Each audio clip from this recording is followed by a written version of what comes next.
What's going on, Flicks Talkers? Welcome back to another movie review. This time for the film Bad Trip, starring Eric André, Lil Rel Howery, and Tiffany Haddish. Now, this film is brought to us by the same people that brought you Bad Grandpa and the Jackass franchise, but I'll get a little more into that in a second, but let's get into what Bad Trip is about. This mix of a scripted buddy road comedy movie and a real hidden camera prank show follows the outrageous misadventures of two buds stuck in a rut who embark on a cross-country road trip to New York City. Alright guys, now this film is directed and brought to us by Kitao Sakurai. Don't worry if you guys don't know that name, this is his first feature-length film. He's done a lot of shorts and TV shows, more notably the Eric André show, and why that's so important is because this film does star Eric André. Now right off the bat guys, if you are unfamiliar with Eric André's work, I definitely recommend you guys YouTube or Google the man. I think he is a comedy genius, but it really takes a certain type of person and a certain type of sense of humor to totally understand this guy. Now, if you guys have not seen Bad Grandpa, I'll let you guys know the structure, that it is about 50% storyline and the other 50% hidden pranks and goofs. And I always think that element works perfectly, once again, for a niche demographic. This demographic right here that grew up on MTV, that grew up on Johnny Knoxville, and his bunch of crazy jackasses, no pun intended. I love this type of stuff, so it was definitely right up my alley, guys. But I gotta say, I was actually quite impressed with this movie, and I believe this is like Eric André's first leading role. He's been in a couple of TV shows other than his own personal TV show, and I believe a couple of cameos in movies. Now, he does play Chris in this movie, and he's someone that's just always over the top. He does see someone at his work one day who he had a crush on since high school, and he never got the chance to ask her out. And it's his ambition, his goal, to just do whatever he can to find this girl and ask her out on a date. Now, his partner in crime, who plays Bud, is played by Lil Rel. I thought he was extremely funny. I mean, you guys have seen him in movies like Get Out. He's gonna be in the new upcoming film with Ryan Reynolds called Free Guy.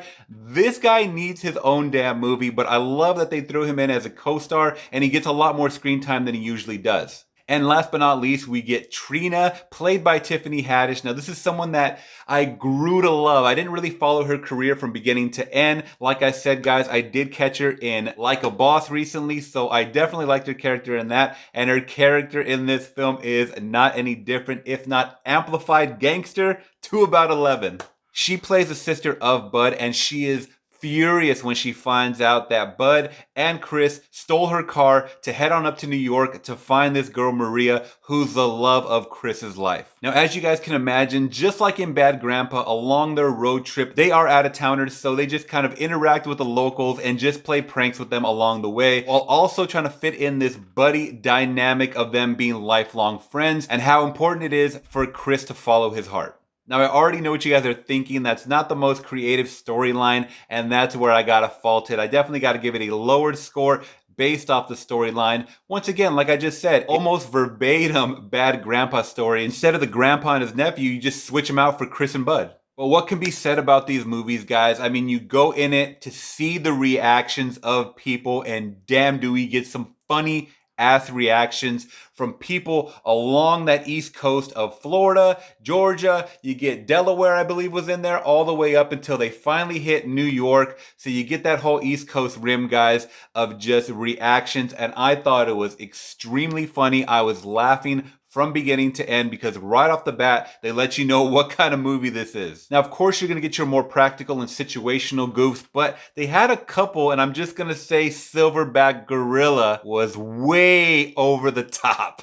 But all that craziness aside, guys, I had fun with this movie. It's just one of those that you can watch with some drinking buddies. I actually would have loved to see this in theaters, and it was actually going to make its South by Southwest debut, April 17, 2020, but because of what's going on with COVID, fortunately, it did not happen. So I did catch this on digital, guys, and I'm actually not 100% sure of when this is even coming out on physical. Now, going into these movies, guys, it's really hard to believe who's in on it, who's not, but at the end of our credits reel, we get to see a lot of behind the scenes and the reactions more of the people that were involved. The director comes out, the producers come out, and they let people know that they're all in on a huge prank movie. So even though they did some over-the-top stuff, guys, it looked like everybody had a fun time, and that's what these movies are for. Now, not only did he star in this film, guys, but Eric André is also a producer on this film, so that's awesome under his credit, as well as Jeff Tremaine, who I definitely got vibes watching this movie, who is also the mastermind behind Bad Grandpa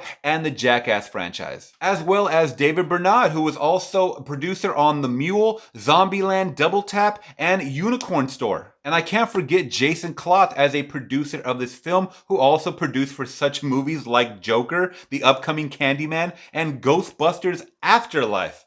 How are they able to get all these people on Bad Trip? Alright guys, so all that being said, I had an extremely funny time with this movie. Yeah, it was silly and over the top and vulgar at times, but these movies, that's what they're going for. I feel like Eric André really pushed his acting ability in this film. He was like, if I get hurt, I get hurt. If I offend people, I'm gonna offend people, but I'm gonna go over the top. This is my movie, and he definitely showed that in this film for me.